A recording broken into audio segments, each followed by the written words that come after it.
Yo, what is good, Fantasy Addicts? I'm your host, That Fantasy Addict, and today we are going to be doing another mock drafts. This is 3 mock drafts in a row. This time we're continuing our 10-team PPR mock drafts. We already did a 10-team PPR mock draft from the first overall pick. This time we're going to be doing it at the second overall pick. So if you are not aware of Sleeper.app, it is basically a desktop website, and they also have a mobile app where you can host your leagues, do your drafts, and you can also do mock drafts there. And the reason why I like Sleeper is because it is very aesthetically pleasing and because their ADPs are more up to date than most other places. I'm not being sponsored to say this. I'm not being paid. This is just how I truly feel, and it's why I'm doing my mock drafts on Sleeper. So I will leave a link in the description below if you'd like to check out this website or app. It is great, and I do encourage you to host your leagues here, try it out a little, do a mock draft or two on here, and yeah, let's get right into the mock draft. All right, so Christian McCaffrey goes first overall. That's not a surprise at all. That goes about 90% of the times. Christian McCaffrey goes first overall, and then in pretty much every draft, Saquon Barkley goes second overall. And that's how it's going to be this time, because we are going to take Saquon Barkley in this draft. He's safer than Zeke and Kamara. Kamara is a little more touchdown dependent than Zeke or Saquon are.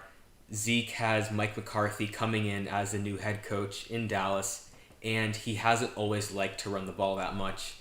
Sure, he's never had a running back as good as Zeke, but nonetheless, he always does like to pass the ball, and we just don't really want to take that risk with Zeke if we have Saquon Barkley available. Now, don't get me wrong, I love Zeke this year, but there's no reason to take him over Saquon Barkley when Saquon is arguably the most talented running back in the entire NFL and will never not produce just because of a situation. So we are going to take Saquon Barkley here.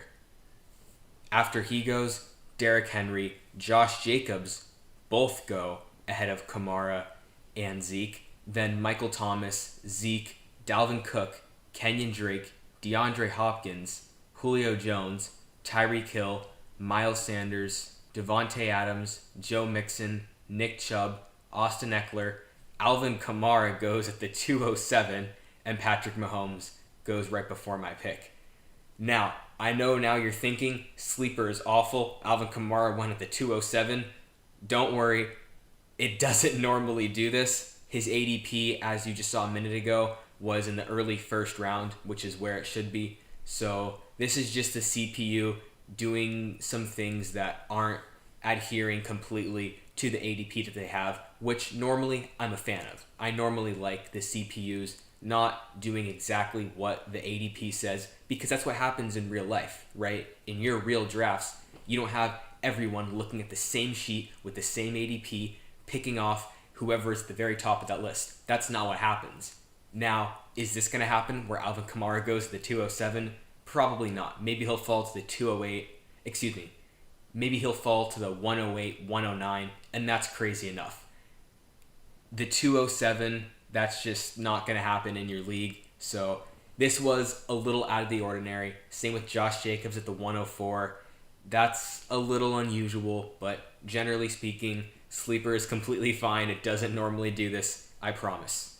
Besides that, Hopkins, Julio, Tyreek all go ahead of Devontae Adams. That is not a smart move at all. Devontae Adams should be the number 2 overall wide receiver taken, and Hopkins and Julio also probably shouldn't be taken ahead of Tyreek Hill. I did an entire video about Devontae Adams versus DeAndre Hopkins, explaining exactly why Devontae Adams has to be taken ahead of DeAndre Hopkins. So when you're done with this video, maybe go check out that video, because it is a very important video, because I'm telling you, taking DeAndre Hopkins this early instead of Devontae Adams is going to lose you your league.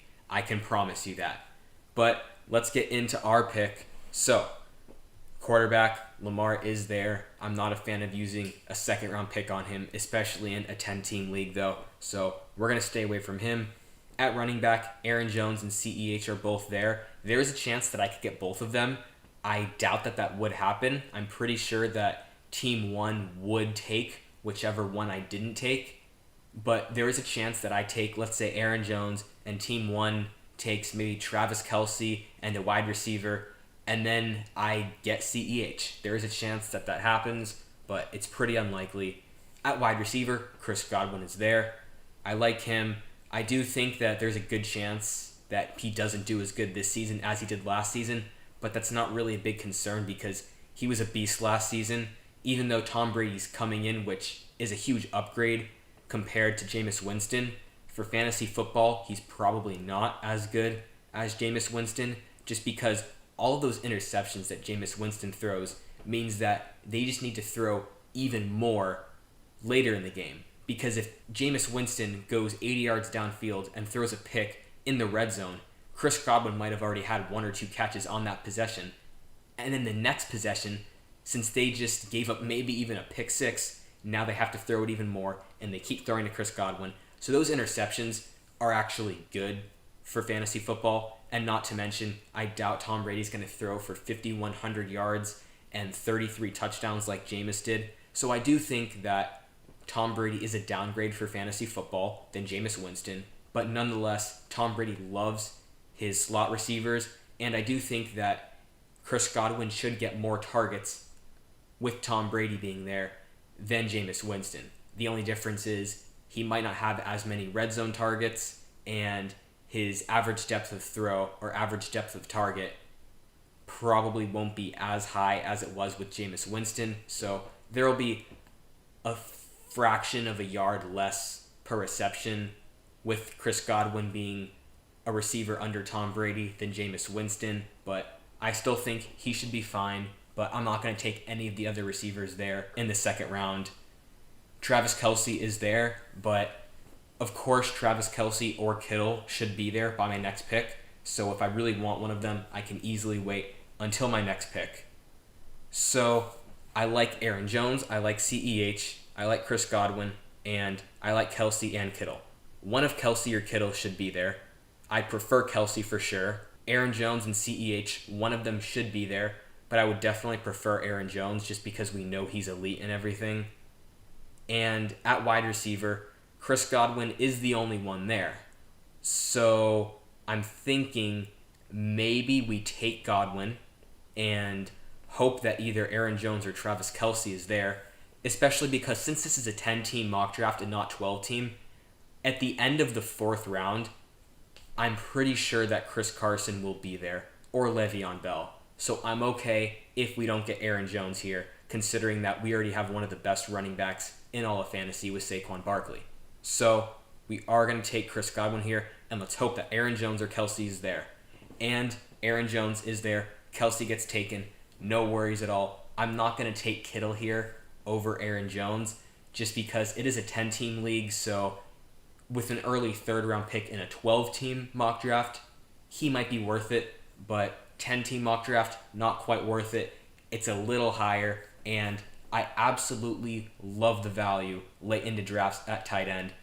I think Noah Fant has a ton of potential, a little risky for sure, same with TJ Hawkinson, but I think Gesicki is very safe. I think Goddard is incredibly safe. If you're going to take a risky tight end, but who has a ton of potential, I think Goddard is a phenomenal backup because he is guaranteed 10 points per game no matter what. And if Zach Ertz goes down, Goddard is instantly a top 3 tight end. Seriously, Goddard is a phenomenal pick. You can pair him with anyone, especially if you're going to take a tight end on the riskier side with Noah Fant, TJ Hawkinson, even Tyler Higbee or Hayden Hurst. So a lot of value late into the draft at tight end. So I'm not going to take Kittle. And at wide receiver, we already got Godwin, so no need there. Plus, there is a lot of value at wide receiver in the 4th and 5th round, especially in 10-team mocks. I love DJ Moore. I love Calvin Ridley. I love Robert Woods. And even the guys down here, I love McLaurin. I love Parker. I love Michael Gallup. I love Tyler Boyd. I just talked about these guys on my Twitter account. If you don't follow me there, definitely go give me a follow there because I put out a lot of content there daily. I do put out daily videos here, but I put out even more content on Twitter. So I'll link that in the description below if you'd like to check me out there. But getting back to our pick, we have Aaron Jones and CEH, but CEH is a rookie, and sure, he's on Kansas City, but if he just absolutely sucks, which could happen considering he is a rookie and we have never seen him play at the NFL level, and he got the privilege of playing on LSU's offense, where it's virtually impossible for anyone to fail there, we don't know exactly how good he's going to be. We know Aaron Jones is great. We know he is the most efficient red zone running back as of the last few years. So, yes, there are a little bit of concerns about Aaron Jones for me. He has gotten hurt a little bit, and we don't know how pass heavy this team's going to go. For all we know, since they have Aaron Rodgers, who's one of the best quarterbacks in the league, they could just be throwing it all over the place. I don't think that's going to happen because they have a lot of talent at running back, and they just drafted A.J. Dillon, which does lead me to something that I'm concerned about a lot. A.J. Dillon, I won't say I'm hugely concerned about him, but he is there, and he's massive. He's 247 pounds, so he certainly can be a monster on the goal line. So that is a little bit concerning for Aaron Jones, but in the third round, you're not going to find anyone who's not a little bit concerning. So there's less concerns about Aaron Jones than anyone else here. So let's go with Aaron Jones because he certainly has top 3 running back potential. No doubt about it. Then CEH goes, followed by Mike Evans, Melvin Gordon, David Johnson, Lamar Jackson, Kittle goes, Adam Thielen, Amari Cooper, Leonard Fournette. 3 wide receivers go in a row, Golladay, Cooper Kupp, and DJ Moore. Chris Carson goes, Juju goes, Le'Veon Bell goes, and Jonathan Taylor goes. And by the way, guys, if you want to be in one of my videos or multiple of my videos, because I'm going to do this multiple times a week, basically, I'm going to have mock drafts with you guys also being there. And I'm going to give some analysis on a lot of picks, and I'm going to grade each team at the very end so you can be in one of my videos. If you want to be in one of my videos, all you have to do is go follow me on Twitter, and basically I'll just put out a tweet saying I'm going to have a mock draft with 11 of you guys, or maybe 9 of you guys if it's a 10-team mock draft, 13 of you guys if it's a 14-team mock draft. You get the point. And first come, first serve. If you DM me early enough, then you are going to get a link to this mock draft, and you can be in my video. You'll be drafting there, and it'll go up on my YouTube channel, and I'll do some analysis on some of your picks, and I will give your entire team a team grade A, B, C, D, or F with pluses and minuses probably. And yeah, you can be in one of my videos. All you have to do is follow me on Twitter, because if you want to actually see my tweet saying that first 11, first 9, first 13 people to DM me, then obviously you have to be following me to see that tweet. So go click that link in the description below to follow me, and once you've done that, then the next time that you see me sending out a tweet telling people to DM me if they want to join my mock draft, be one of the first people, and you will be in my mock draft. By the way, if you're seeing this after I publish this video, no worries, because I'm not just having one of these. I'm going to have these all throughout the off season, and even if you're seeing this in a year from now or 2 years from now, I'm probably doing these too. So feel free to give me a follow, because I guarantee you I will be doing some of these whenever you are watching this. So yeah, be prepared for that. Go follow me on Twitter, and you have overall a pretty good chance of being in a mock draft with me, because I'm going to do so many every single offseason. So yeah, but now let's get back into the draft. So I did expect Le'Veon Bell or Chris Carson to be here by my 4th round pick, but it didn't happen. But there is no worries about that at all, because we already took 2 running backs early.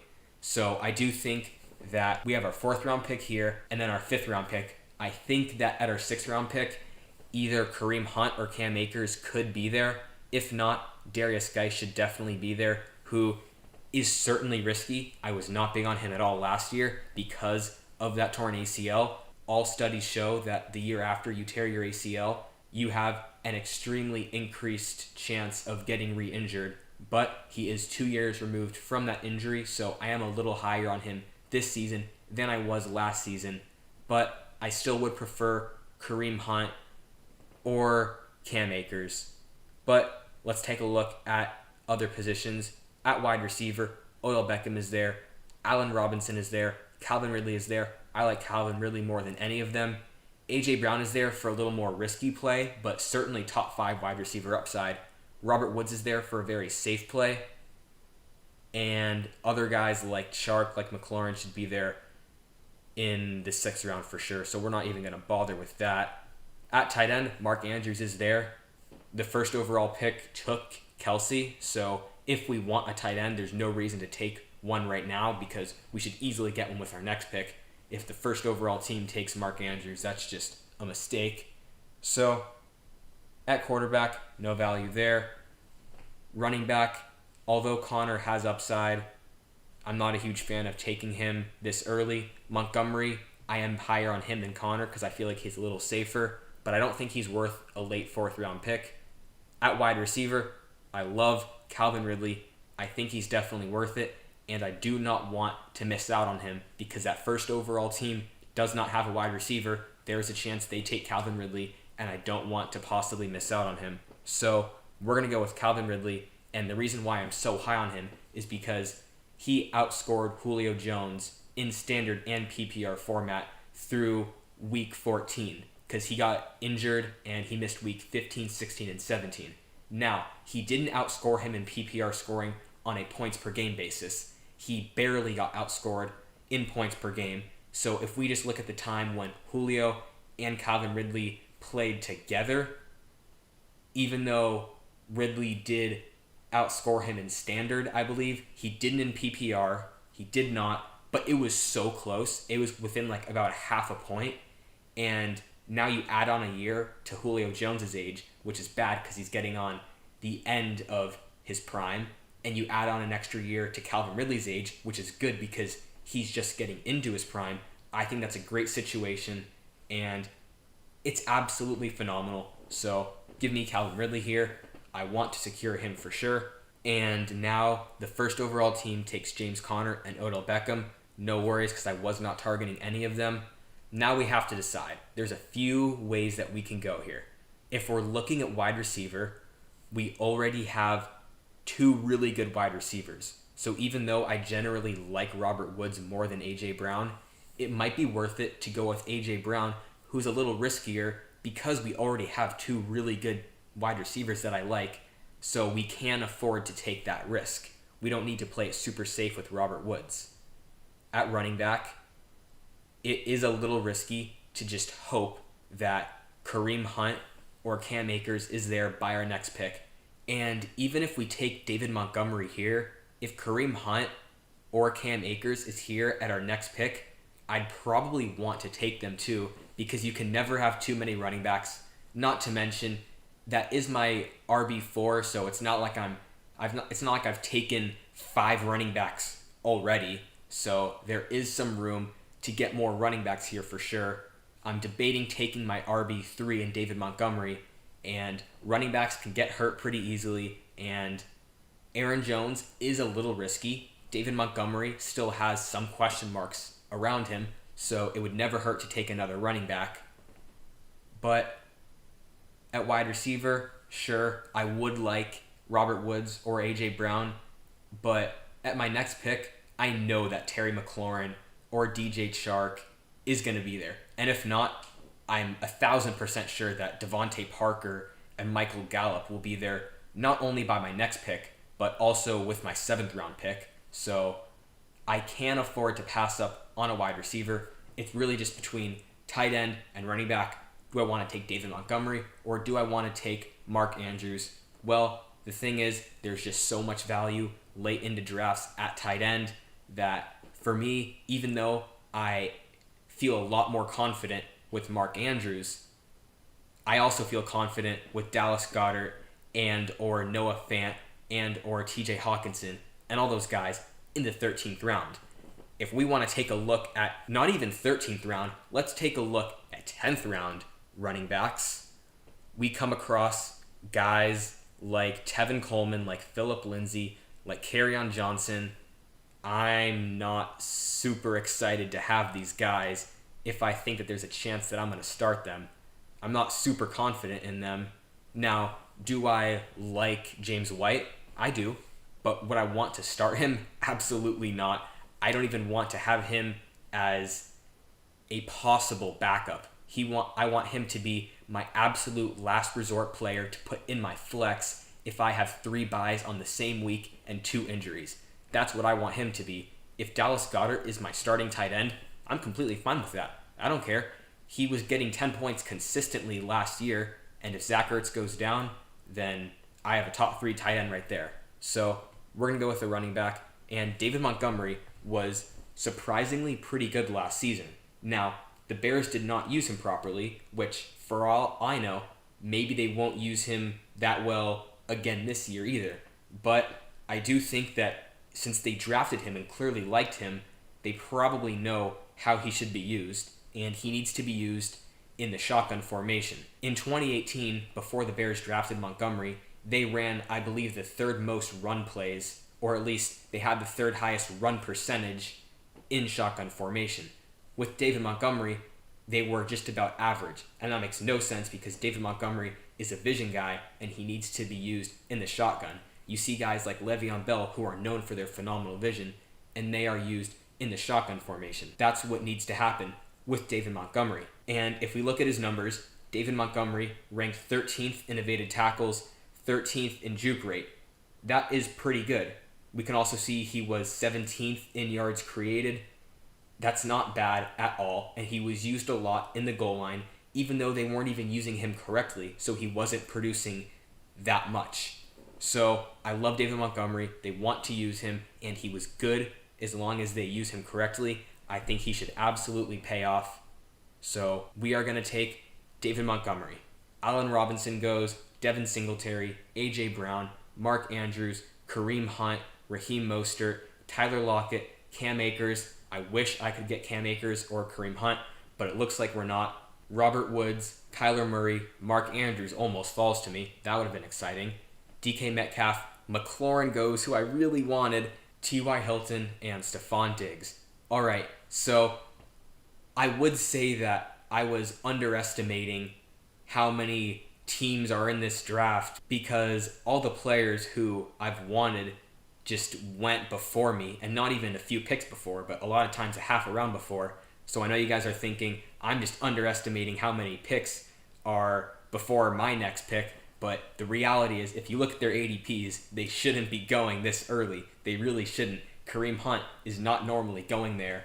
Neither is Cam Akers, but they are now because the CPU just wants to take all my players, and same with Terry McLaurin. He is, I'm 99% sure, yeah, he's ranked lower than Keenan Allen, than DJ Chark, than Deebo Samuel, than AJ Green, than Marquise Brown, than Devontae Parker, and I'm pretty sure he's also lower than Brandon Cooks, but I'm not sure about that.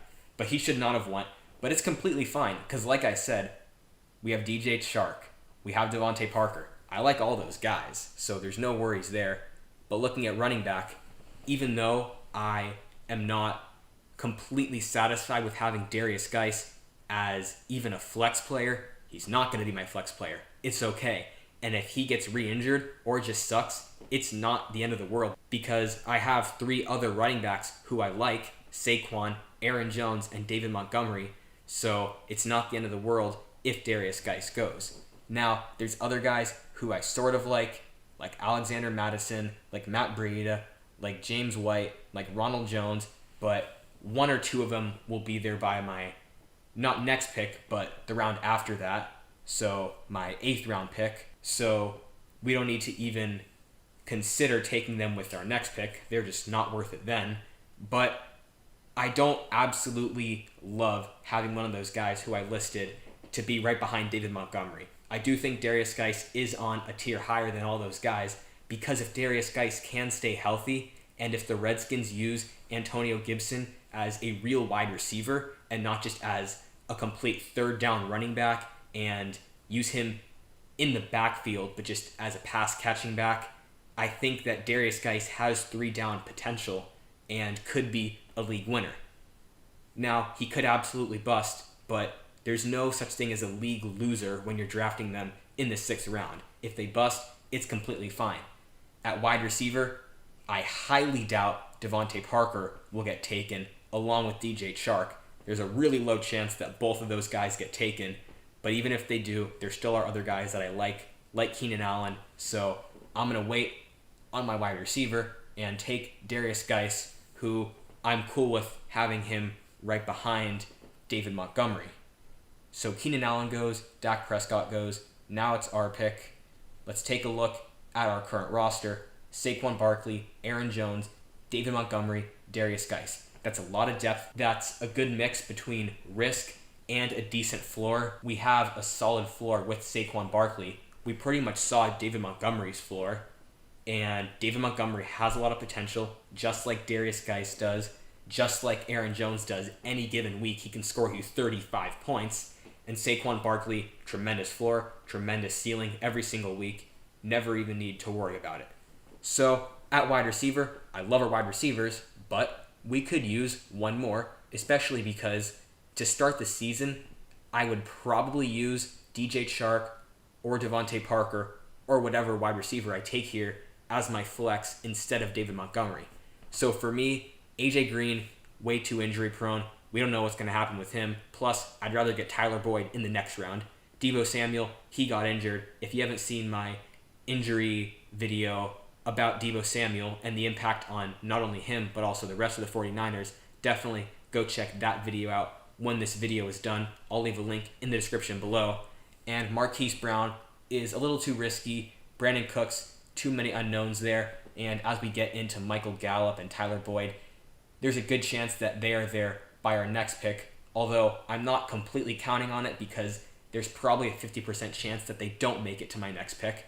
And knowing how this draft has went, I'm sure that they're going to get taken before my next pick. So it's between Chark and Devontae Parker for me.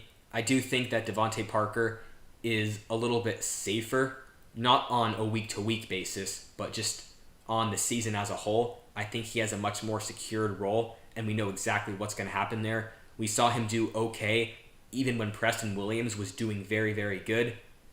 And Preston Williams tore his ACL halfway into the season, so we know he's not going to be there to be a threat to Devontae Parker. He's just going to be there kind of going 3 for 30, 4 for 40 every week. For DJ Chark, he definitely has a ton of potential, but at the same time, we don't know exactly what's going to happen with this Jaguars offense. We're not exactly sure how they're going to be, and even though the Dolphins offense will actually probably be worse than the Jaguars offense, we already have seen what Devontae Parker can do on a very bad Dolphins offense. He was completely fine. With DJ Chark, if they're even worse, we don't know exactly what is going to happen, but at the same time, they weren't great last year, and Chark was still good. And I feel like Chark has more upside on the season as a whole than Devontae Parker does.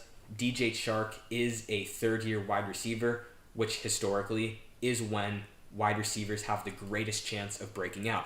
It's their third year. And DJ Chark is going into his third season, and we already have Calvin Ridley and Chris Godwin, so I'm okay taking a riskier player, knowing that if he's not great, I have two starters that are going to be completely fine.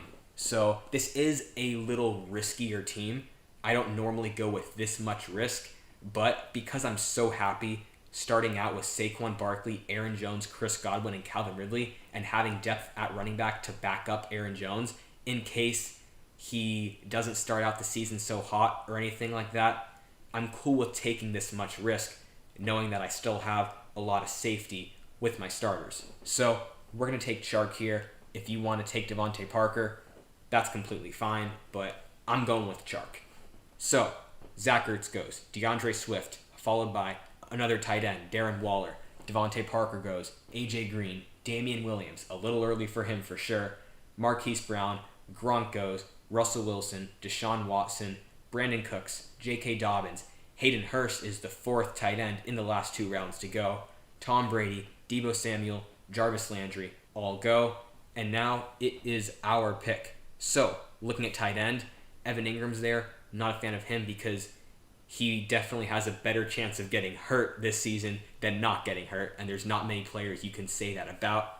At quarterback, We normally don't target quarterbacks this early, and I don't like the value there. I'm not a fan of taking a quarterback this early because Matt Ryan, in my opinion, is just as good as Josh Allen, who's just as good as Matt Stafford, who you can get really, really late into drafts. So we're not taking one there. Now, we do have more running backs on our roster than wide receivers, and our running backs are probably better than our wide receivers, but there still is more risk with running backs than wide receivers. So ideally, I would like to get a running back here if possible. And looking here, the guys who I like are Ronald Jones, because Dare, the receiving back, is just a receiving back, and they even used Ronald Jones quite a bit in the receiving game last season.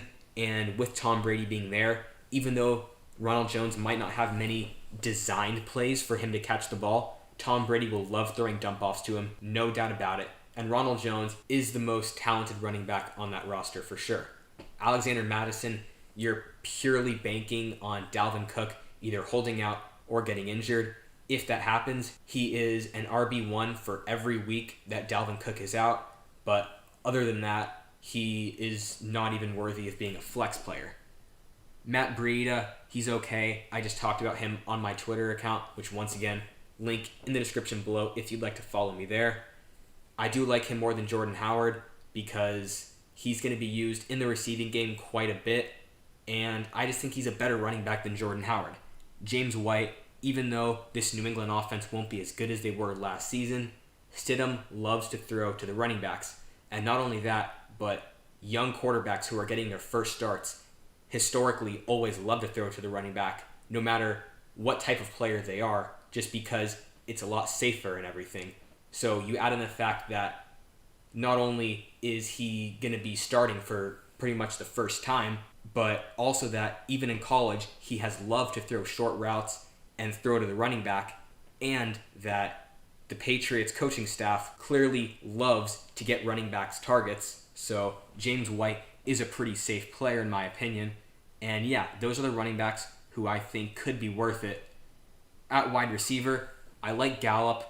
Johnson is going pretty early now. This is a little early for my liking, knowing that there's guys like Gallup and Tyler Boyd also available. So, like I said, Gallup is there. His ADP makes literally no sense at all. He was a second-year wide receiver last year, so he's a third-year wide receiver this year. So he has a pretty good chance of absolutely breaking out. He's on an offense that will probably pass it more than they have in recent years because Mike McCarthy loves to pass the ball. Yes, CeeDee Lamb is there, but Randall Cobb is no longer there, and Jason Witten is no longer there either. So yes, CeeDee Lamb's there, but he's a rookie, and rookie wide receivers don't usually do the best. And not to mention, Michael Gallup is clearly going to be better than him this upcoming season. So there's that. And then you also add in the fact that last season, Michael Gallup was the wide receiver 17 in PPR scoring on a per-game basis. Why is he going as the wide receiver 35? Are you telling me that one rookie wide receiver, a rookie wide receiver, being on this team outweighs the departure of Randall Cobb and Jason Witten so much that he is worth going from the wide receiver 17 as a sophomore wide receiver? As a sophomore wide receiver, he was the wide receiver 17. So you're telling me that the difference between CeeDee Lamb and Jason Witten and Randall Cobb, along with Michael Gallup now being a third-year receiver, that difference is so big that he is worth going from the wide receiver 17 to the wide receiver 35, according to most places' PPR ADP. If anything, I think that he's in a better situation now because, sure, CeeDee Lamb's there, but Randall Cobb and Jason Witten are gone, and I think that pretty much evens out. Now you add in the fact that they have a new coach who will probably like to throw it more, and you add in the fact that Michael Gallup is a third-year wide receiver. I think that he will be better than he was last season. So if anything, he should be a borderline wide receiver 1. But instead, he's going as a flex player pretty much, a borderline flex player. So I like Tyler Boyd too. He is a pretty safe player. He's finished as a wide receiver 2 for the last 2 years straight. and now he has what should be an improvement at the quarterback position. But I think there is a little more upside with Gallup, considering that he's probably more talented and just in what is a much safer offense. We know that this offense is going to be good. We can't say the same thing about Cincinnati. So give me Gallup over Boyd. If you want to take Boyd, that's okay. But I do think that Gallup is certainly the right pick here. So we'll take Gallup. Keyshawn Vaughn goes. Guys, he is not going to be the starter for this team. Okay, he took Ronald Jones too, just to troll me because I wanted Ronald Jones. But taking Keyshawn Vaughn and Ronald Jones, that's a strange strategy. You shouldn't be taking Keyshawn Vaughn, guys. He's not going to be the starter on this team. Ronald Jones was actually decent last year. Keyshawn Vaughn is a rookie, and he was not good in college, okay? His college numbers were heavily inflated by a few games against awful run defenses. Teams like to say that, oh, Keyshawn Vaughn was in the SEC, and that is the most powerful and most dominant college conference. Well, yeah, you're right. That is true. Like, you're not wrong there. And if he put up the numbers that he did mainly against those SEC teams, sure, that'd be pretty convincing. But he put up those numbers against these awful out-of-conference teams mostly. That's nothing special. He was not great. Ronald Jones is better. He's going to be the starter. He is worth it. Keyshawn Vaughn is not. So stay away from Keyshawn Vaughn. Please, guys. If you want to take Dare, the receiving back, I don't really think it's a great pick, but I actually understand the reason why you might want to take him, because Tom Brady being there means that Keyshawn Vaughn could get a lot of targets. There is no reason to take Keyshawn Vaughn. I'm not targeting Dare, but I would actually understand if you wanted him. I don't understand why anyone would want Keyshawn Vaughn. Stay away from him, please. So, we have 4 really, really solid wide receivers. Pretty much all young wide receivers. These are all either 3rd year or 4th year wide receivers, so we got a lot of young wide receivers here. At running back, we have 4 as well, but they are a little riskier. There's so much more depth at wide receiver in the mid and late rounds than running back. So even though, yeah, Darius Geis was taken ahead of Michael Gallup and DJ Chark, that's just because running back value dips extremely quickly. I would feel more confident having DJ Chark or Michael Gallup in my lineup than Darius Geis. So we do want to get another running back here because we feel very confident in our wide receivers. And even though I do like my running backs, I think that improving my running back depth right now is more important than improving my wide receiver depth. So first, actually, let's look at tight end. Yeah, still nothing there. Tyler Higbee's the best player there, but he should make it to my next pick. And actually, he might not make it to my next pick. There's probably a 50% chance he does. So even if he doesn't make it, that's fine because there's more value really late into the draft, like in the 13th, 14th, 15th round. So no worries there. We're going to take a look at running back here. And guys who I like, Madison for a pretty risky play. He could either be an RB1 for a few weeks or just do absolutely nothing. We don't know. It all depends on Dalvin Cook. But right now, I just want a safe running back who, if Darius Geis tears his ACL again, if David Montgomery is just used completely improperly, if Aaron Jones goes down, or if he just completely gets his role taken by A.J. Dillon and Jamal Williams somehow, I just want a safe player who I can plug in and who might not have the chance of going off for 18 points a game throughout the season, but who I know I can start and feel okay about it for a few weeks. And that is James White, because his role is secured. We've seen him be used in a pass-catching role for years now, and that's not going to change this season. He's not reliant on touchdowns. He just gets targets and receiving yards, and that's not going to change with Stidham under center. Stidham's going to be completely fine for James White's fantasy football outlook this season, so give me James White here. Then Sony Michel goes, his teammate, followed by Tyler Higbee. Yep, kind of knew he wouldn't be there. Then Matt Breida goes, Matt Ryan, Will Fuller, Jerry Jeudy, Evan Ingram, Deontay Johnson, Tyler Boyd. Love that pick. Absolute steal in the 10th round.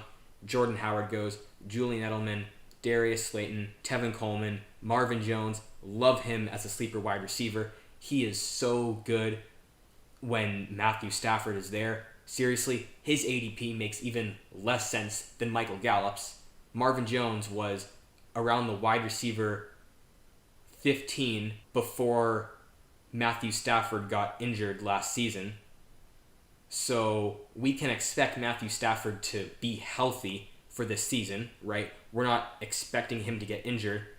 And Marvin Jones was something like the wide receiver 14 or something. It was somewhere in between like 12 and 20. I'm not sure exactly where it was, but yeah. So he was producing numbers as a wide receiver 2 before Stafford got hurt, and now he's going as like the wide receiver 40. It makes no sense at all. He literally finished last season missing 3 games, having Matthew Stafford hurt for half of the season, still finishing as the wide receiver 35 around, I believe. This is like the worst case scenario. Stafford is injured for half the season, Marvin Jones misses 3 games, and he literally finished about 5-6 spots ahead of what his ADP is. There is no way that Marvin Jones doesn't return value unless he himself misses over half of the season. And the upside that you have, I won't even call it upside. I'll just call it an average situation, a predictable situation. Stafford plays a full season and Marvin Jones is used as the wide receiver 2 behind Kenny Golladay. I think that he's easily a fantasy football wide receiver 2 in that situation. And he's being drafted as a bench player, not even flex. He's being drafted as a bench player. I absolutely love him. Twitter is giving him quite a bit of hype, but not nearly enough. Until he is going in the 5th or 6th round, he is a sleeper. Really, he is. Then we have Drew Brees and Marlon Mack go. Fine picks there. Now we do have Alexander Mattison there. I like that because there is a lot of potential with that pick. Let's take a look at wide receiver. So CeeDee Lamb's there, who I like, but we already have Michael Gallup, so I'm not sure if that's really worth it. Henry Ruggs is all right. Jamison Crowder is all right, but none of those guys I'm really liking. I like Michael Pittman. I like Rieger, or Rager, however it's pronounced. I like N'Keal Harry, but all those guys are later. So at running back, I do think Alexander Mattison is certainly worth it. Quarterback, we might take one with our next pick. Maybe we'll wait until the 12th round though.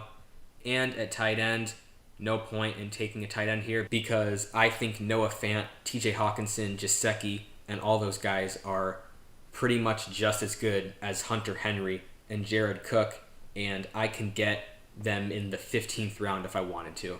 So we'll wait on a tight end there. At running back, we are happy to take Alexander Mattison as a guy who has potential to be starting ahead of Aaron Jones in my roster if Dalvin Cook either gets injured or holds out, which there is a pretty good chance that that happens. Josh Allen goes, who I kind of wanted. I was hoping that I'd either get him with this pick or with my 12th round pick. Looks like we're not going to get him, but there's no worries because there's other quarterbacks like Aaron Rodgers, like Stafford, even Carson Wentz I'm okay with. Hunter Henry goes. We're not targeting him, so that's not a problem. Zach Moss is there. Latavius Murray is there.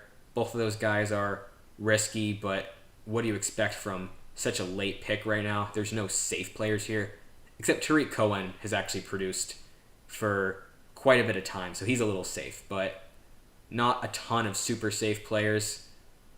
I mean, we could take a defense. I really never have taken a defense here, but I just don't see a lot of value here. And actually, we only have one bench spot, and I want to use that on a tight end because I'm a huge fan of having a backup tight end this season because I love some of these later tight ends, and they can even go in your flex spot if you need them to. So I want that backup tight end there. So we're out of bench spots, basically, which means that we need a starting tight end, a quarterback, and a defense and a kicker. Looking at quarterback, is it worth to take the quarterback there instead of the defense? Because at tight end, I would honestly probably rather have Fant than Cook, but there's a chance that Fant goes before my 12th round pick. so maybe it's just worth it to take Fant here. I plan on pairing Fant, who's a little risky. I think he has top 5 tight end potential, but because of all the competition in Denver and because they might go pretty run heavy, I do think that he is a little risky, and I wouldn't be surprised if he doesn't finish as a tight end 1. So I do want Goddard, who I know is a very safe player. So you know what? We're going to go with Noah Fant here. I'm kind of tempted to take the 49ers defense there, but we're not going to do it. We're going to stick to what my values are and not taking a defense in the 11th round. And we'll take Noah Fant there. I think it's a solid pick, so we'll take Noah Fant. Kerryon Johnson goes, Aaron Rodgers goes, who I kind of wanted, Tariq Cohen, San Francisco defense, Phillip Lindsay, CeeDee Lamb, the rookie, who I love, Latavius Murray, Zach Moss, another rookie, Matt Stafford goes, I wanted him, Pittsburgh and Buffalo defense both go, Henry Ruggs, Jamison Crowder, Emmanuel Sanders, and Christian Kirk all go in a row, little wide receiver run right there, and Carson Wentz also goes. So unfortunately, the 3 quarterbacks who I wanted most all went, but I'm going to show you that there is absolutely no issue with waiting this late to take a quarterback because Big Ben is still there and will still be there at our next pick. So there is no issue there. Not to mention, if Big Ben gets hurt or anything, if he re-injures himself, which by the way, there's a very minimal chance of that happening, his injury should not be affecting him. It mainly happens in baseball players, so it's very weird that he even had this injury happen to him anyway. But this injury occurs when you try to sidearm these weird throws and have a really weird arm formation. Not even a Phillip Rivers throwing formation. It's even weirder than that. And I doubt Big Ben's going to be throwing any of those kind of passes because he knows it's not worth it, knowing that he could re-injure himself just for showing off a little bit, throwing some weird sidearm pass. It's kind of like those Patrick Mahomes passes. But yeah, I don't think Big Ben's going to get re-injured. He should be really, really good. And if he does get re-injured, Daniel Jones should be on the waiver wire. So obviously this is a mock draft, so I'm not actually going to pick up Daniel Jones if Big Ben gets hurt, but we're just assuming and pretending that this is a real draft. So Big Ben there is fine, but I'm sure that he'll be there by my next pick. So we're not even going to bother there. And I guess now we should either take a backup tight end, but honestly, I don't want Jared Cook. I don't want Austin Hooper. I want either Hawkinson or preferably Goddard. So I'm just going to wait. It's not even worth it to take a quarterback right now. So I am going to take a defense because we can wait on our quarterback or our tight end. So we're going to take a defense, and it is between New England and Baltimore here. The thing that I like about New England is that since they don't have Tom Brady, they're really going to run super long drives. They're going to give it to the running backs a lot. Whether they're dump-offs or handoffs, they're really going to rely on their running backs, and they're going to be in lower scoring games than they're used to. And I think that's very valuable. And even though the Ravens might have more touchdowns, they're going to give up more points. So I'm a fan of taking New England defense here ahead of Baltimore. So we'll take New England defense. I almost never do this, but we're taking a defense fairly early. And now it's time for either our quarterback or our tight end. But worst case scenario, Goddard gets taken, and we can take Jonnu Smith or Jarwin or Gesicki or Hawkinson. No worries there. But if Big Ben gets taken and Daniel Jones gets taken, I really don't want to rely on Joe Burrow or Jimmy Garoppolo with the idea that Deebo Samuel might not be healthy this season. If he's healthy, I think Garoppolo's fine. But we don't completely know if that's going to happen. So I do want to take my quarterback here ahead of my backup tight end because I'm not completely fine with any quarterback right here, but I am pretty much completely fine with any tight end here. And I know that there will be one available next round who I like. So let's go with Big Ben here. After him, Justin Jefferson, the rookie, goes. Jared Cook, Baker, Daniel Jones, another rookie, Michael Pittman goes. Darrell Henderson, whatever you want to say. Drew Lock, Tony Pollard, Chicago defense. 2 kickers in a row go. Justin Tucker, Harrison Butker. LA Chargers defense goes. Greg Zuerlein, Minnesota and Denver defense both go. Will Lutz goes, and now is our pick. We are definitely going to take our backup tight end ahead of our kicker. Even though I doubt Goddard will go, I still do think that, a kicker, we're not even going to try to predict kicker success. So give me Goddard because I don't want the 0.001% chance of him being taken to even have a chance of happening. Let me just secure Goddard so I know that I'll have him on my bench. Robbie Gould goes, Anthony Miller goes. Cool. Now it's time for me to take my kicker.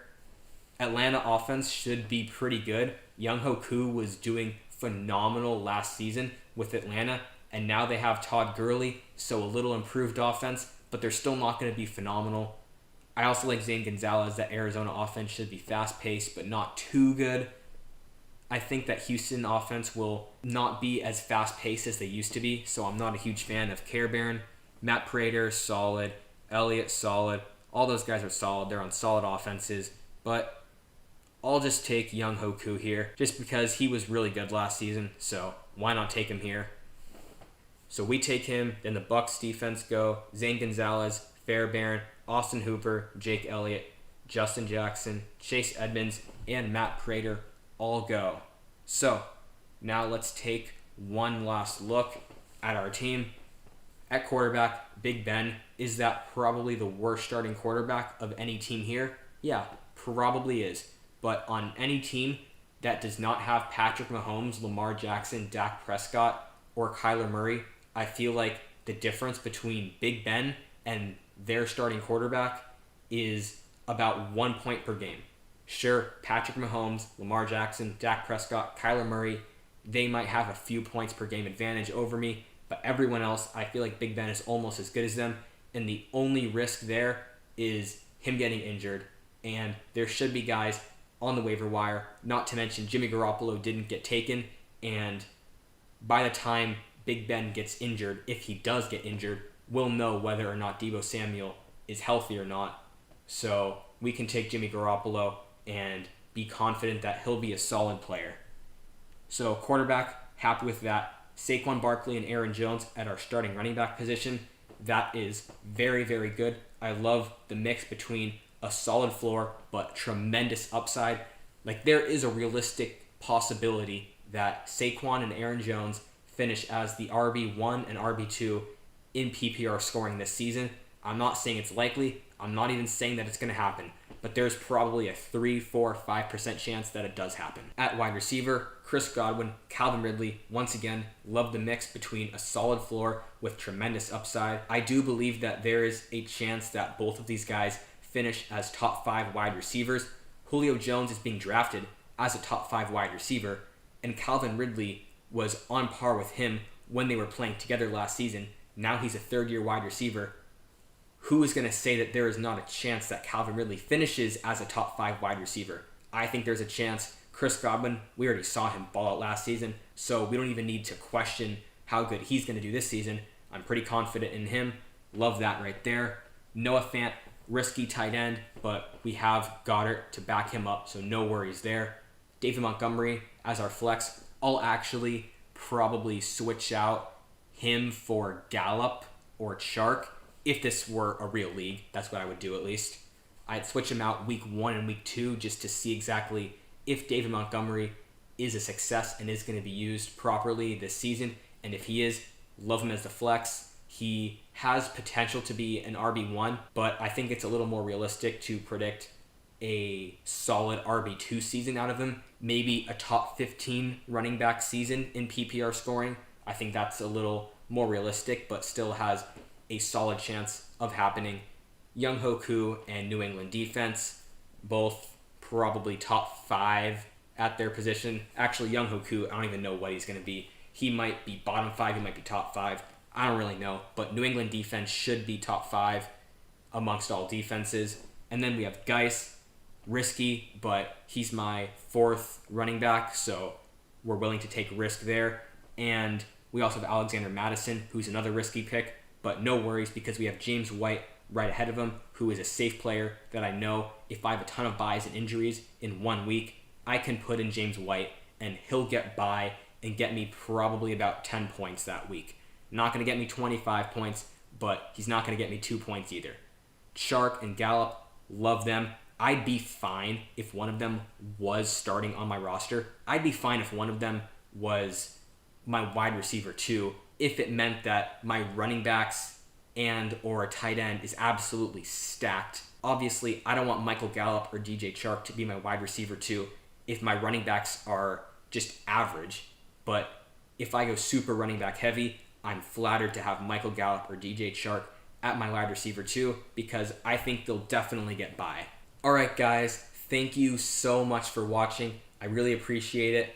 Once again, if you want more content, subscribing to me and following me on Twitter will definitely get you a lot more content. I put out daily content here on YouTube and on Twitter, so there's a lot of content out there right now for you guys and a lot more content coming out in the future.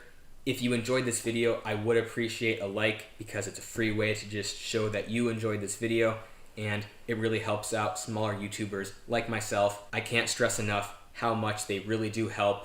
Seriously, for all of the smaller YouTubers that you watch, I do encourage you to like their videos if you enjoyed them.